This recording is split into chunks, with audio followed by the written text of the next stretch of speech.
15 أكتوبر تواصل معي مديري ليخبرني بأنهم تلقوا شكوى بخصوص أحد منشوراتي على مواقع التواصل الاجتماعي.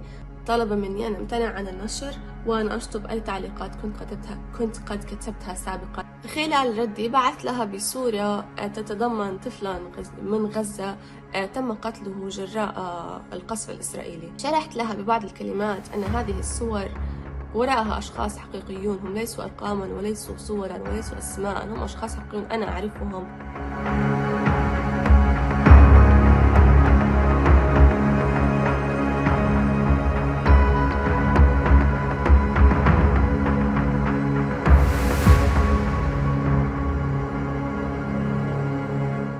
بعد ذلك بيومين وصلني إيميل آخر يخبرني بأنه مطلوب مني فورا وخلال 3 ساعات من وصول هذا الإيميل بأن أشطب جميع تعليقاتي على شبكات التواصل الاجتماعي في خصوص فلسطين، وأن لا أنشر أبدا مجددا بخصوص هذا الأمر، وإذا لم أتبع هذه التعليمات فسيتم فصلي من العمل.